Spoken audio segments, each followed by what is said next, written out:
Las indicaciones de los IECAS es un tema absolutamente esencial. Han sido preguntadas en muchas asignaturas, así que no debe quedar ninguna duda. Como ya hemos dicho, en la insuficiencia cardíaca e infarto previenen el remodelado miocárdica. Por ello, aumenta la supervivencia.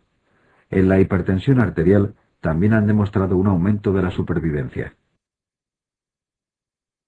Los primeros antihipertensivos en los que se objetivó esta mejora fueron los diuréticos y betabloqueantes, pero los IECAS también lo han demostrado.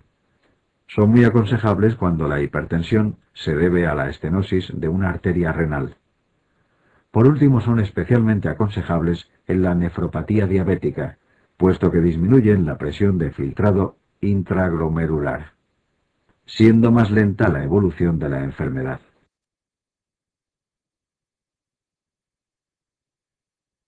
Los efectos secundarios de los IECAS han sido bastante preguntados. Debes recordar especialmente la tos y el angioedema. Ambos se deben a que actúan sobre el metabolismo de las quininas, no solo en la enzima de conversión. Por este motivo pueden producir un aumento de la permeabilidad vascular que se manifieste en forma de angioedema. Otro efecto secundario importante es la hiperpotasemia, que se potencia con la producida por la espironolactona. Por ello, en caso de combinarse, debe vigilarse el potasio de forma muy estrecha. En la hipertensión del embarazo está contraindicado el uso de estos fármacos, puesto que son teratógenos. Recuerda que antes hemos dicho que se utilizan en la hipertensión por estenosis de una arteria renal. Cuando el paciente padece estenosis bilateral de las arterias renales, estarían contraindicados. En este caso producirían insuficiencia renal al disminuir drásticamente el filtrado glomerular. El efecto sería el mismo en un paciente monorreno con estenosis arterial renal. Por último, cabe mencionar su asociación con la nefropatía membranosa. Antagonistas de los receptores de la angiotensina 2. Los antagonistas de los receptores de la angiotensina 2 o ARA2 son similares a los IECAS. El mecanismo de acción consiste en bloquear el receptor de esta hormona. De este modo, impiden que produzca su efecto vasoconstrictor, por lo que disminuye la presión arterial. Tienen la ventaja de no producir tos ni angioedema.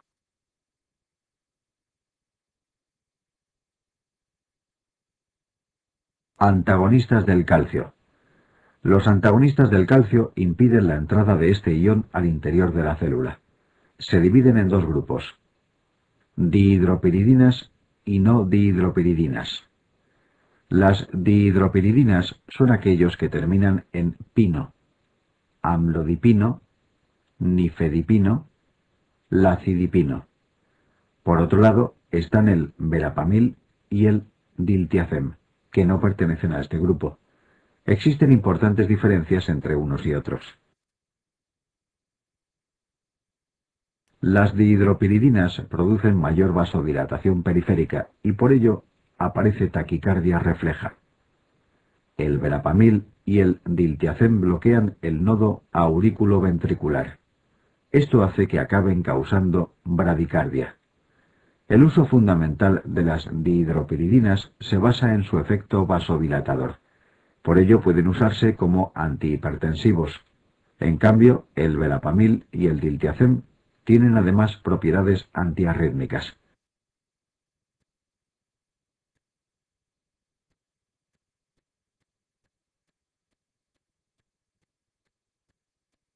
Los antagonistas del calcio tienen una importante variedad de indicaciones. Las dihidropiridinas se emplean sobre todo como antihipertensivos y para la cardiopatía isquémica, ya que son vasodilatadoras a nivel de las coronarias. Recuerda que son el antianginoso de elección en la angina de Prinzmetal o angor vasoespástico, donde es un espasmo coronario el productor de la angina. El verapamil y el diltiazem comparten con las dihidropiridinas cierto potencial antihipertensivo, pero menos intenso. En cambio, pueden ser empleadas para el tratamiento de arritmias supraventriculares, como la taquicardia supraventricular paroxística. Existen muchas más indicaciones de los antagonistas del calcio, algunas muy preguntadas. Son ejemplos de ella la hipertensión pulmonar primaria, la profilaxis de la cefalea en racimo, la prevención del vasoespasmo en la hemorragia subaracnoidea.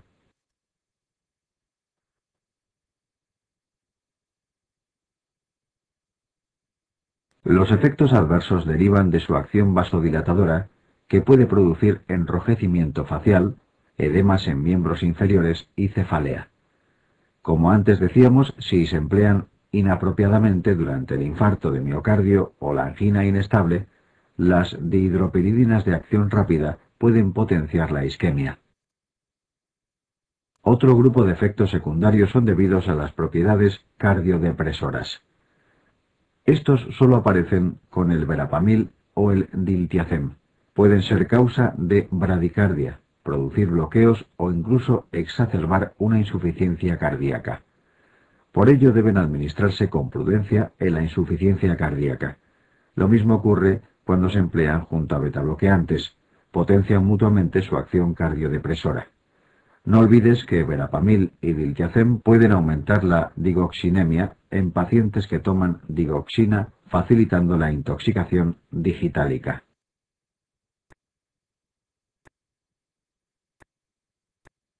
Digoxina. La digoxina es un derivado de la digital. Su principal efecto sobre el corazón es un aumento de la contractilidad, es decir, su acción es inotropa positiva.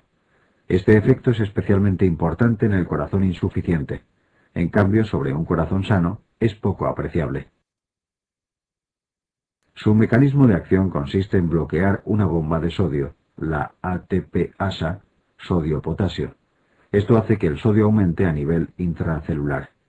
Como ves en el gráfico, este exceso de sodio se intercambiará por calcio. El aumento de calcio intracelular es lo que finalmente aumenta la contractilidad cardíaca.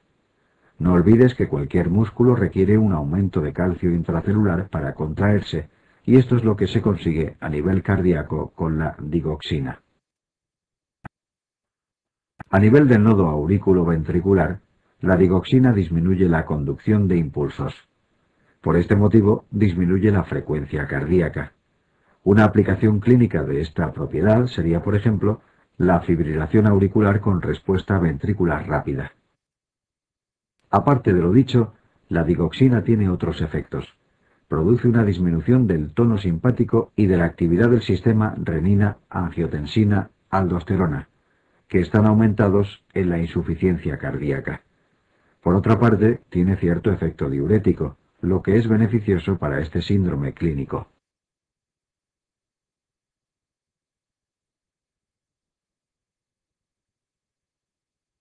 La indicación principal de la digoxina es la insuficiencia cardíaca sistólica, sobre todo si asocia fibrilación auricular. Recuerda que este fármaco no ha demostrado prolongar la supervivencia, a diferencia de los IECAS y betabloqueantes, que sí lo han hecho. No obstante, mejora la calidad de vida del paciente y disminuye el número de hospitalizaciones, por lo que está indicado su uso.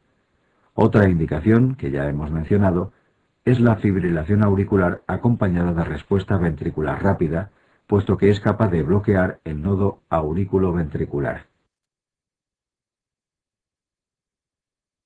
Por el contrario, existen ciertas situaciones donde su uso está contraindicado. Es el caso del síndrome de Wolff-Parkinson-White, puesto que podría facilitar el paso de estímulos por la vía accesoria, facilitando una fibrilación ventricular. Tampoco debe ser administrada en pacientes con bloqueo auriculoventricular ni con defectos de conducción intraventriculares.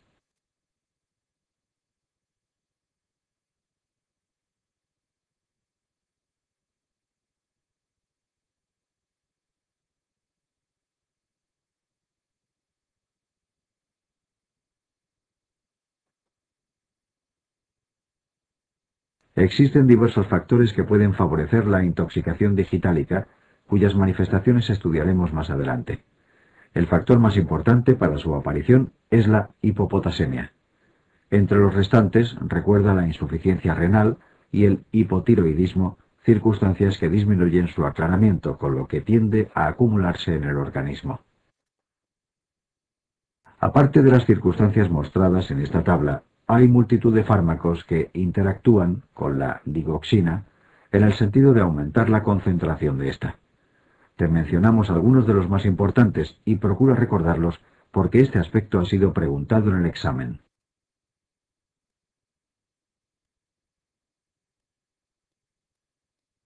Intoxicaciones.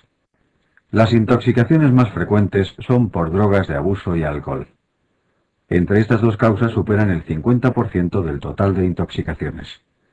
También son frecuentes las benzodiazepinas y otros tranquilizantes menores que representan un 25%. El siguiente grupo son los analgésicos, cerca del 10%. El resto de las intoxicaciones pueden ser por sustancias muy diversas, representando cada una un porcentaje muy pequeño del total. Es importante destacar que el tratamiento de la mayor parte de las intoxicaciones es de soporte, teniendo el antídoto un papel secundario en muchos casos. Benzodiazepinas. El mecanismo de acción de las benzodiazepinas consiste en potenciar la neurotransmisión GABAérgica.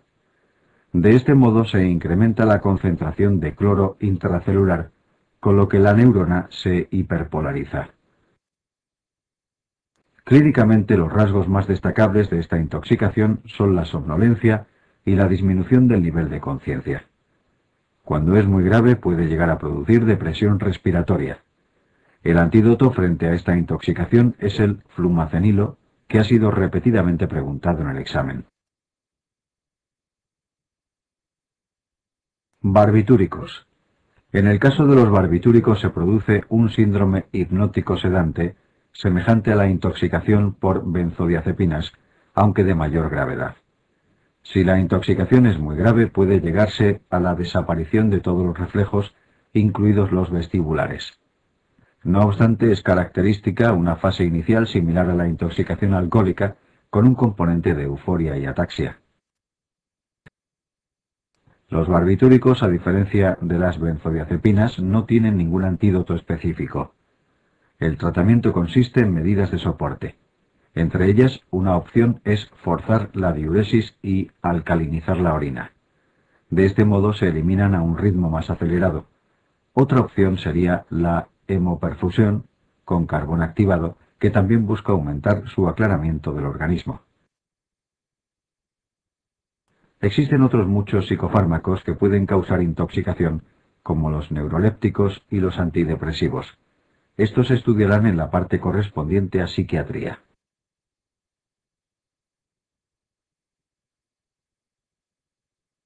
Paracetamol. La dosis tóxica mínima de paracetamol para un sujeto sano sería de unos 10 gramos. Esto supera con creces las dosis diarias empleadas con fines analgésicos. Por ello, se trata de un fármaco seguro, salvo si se emplea con fines autolesivos. A partir de los 15 gramos diarios puede resultar mortal.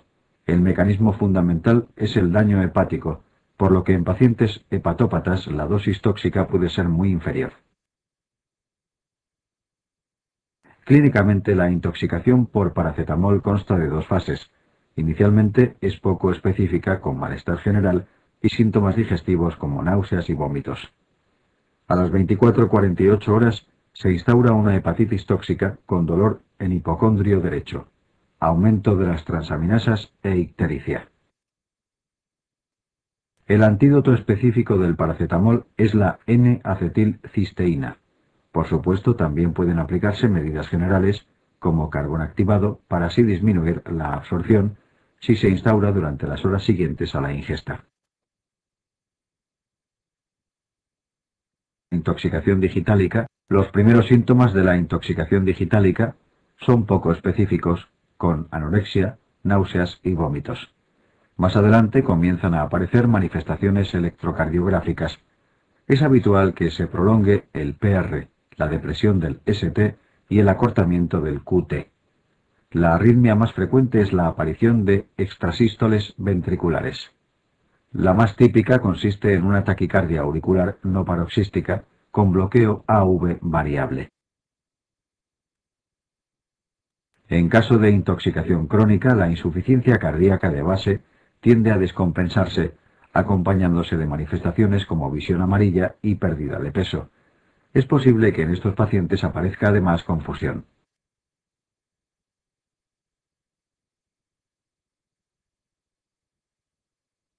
El tratamiento de la intoxicación digitálica consiste en retirar el fármaco. Si la intoxicación es leve, en muchas ocasiones bastaría con esta medida. No obstante, existen ciertas complicaciones que pueden requerir un manejo más específico.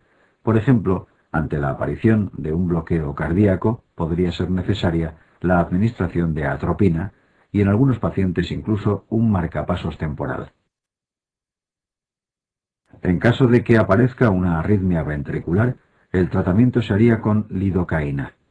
Los anticuerpos antidigoxina se reservan para intoxicaciones muy graves y casi nunca llegan a ser necesarios. Como has visto, la digoxina es un fármaco clave en esta asignatura, por eso también lo estudiamos entre las intoxicaciones. Aprovechamos la ocasión para ofrecerte una tabla resumen para que te sirva de repaso. Ácido acetil salicílico. La dosis letal es de más de 10 gramos para adultos, pero en un niño pueden ser suficientes 4 gramos. Los primeros síntomas de esta intoxicación son solo gastrointestinales, como náuseas y vómitos.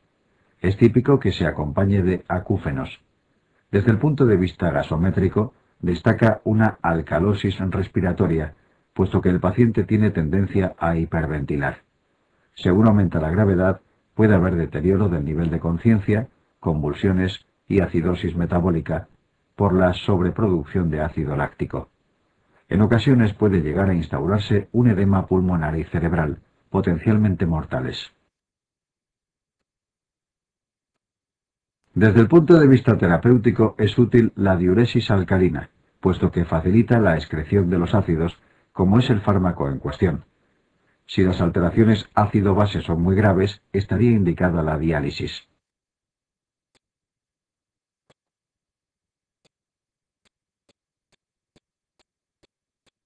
Opiáceos. La intoxicación más frecuente por este grupo de fármacos es por heroína intravenosa. Clínicamente, los tres aspectos más importantes son los siguientes: depresión respiratoria, miosis y disminución del nivel de conciencia. Otras manifestaciones pueden ser la hipotensión, la bradicardia y la hipotermia. El efecto pulmonar más conocido es la disminución de la frecuencia respiratoria, pero también pueden producir edema agudo de pulmón no cardiogénico. El tratamiento de esta intoxicación consiste en mantener la función cardiorrespiratoria. El antagonista específico de los opiáceos es la naloxona, útil en caso de intoxicación aguda. No la confundas con la naltrexona, que se emplea en programas de deshabituación.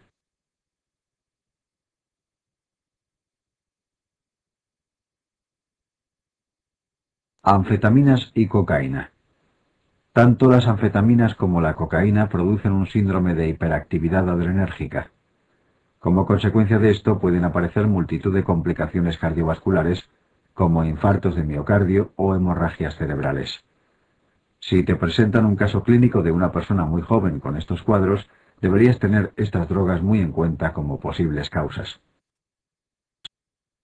El uso crónico de estas sustancias puede producir hipertensión arterial y otras enfermedades cardiovasculares, así como impotencia y ginecomastia.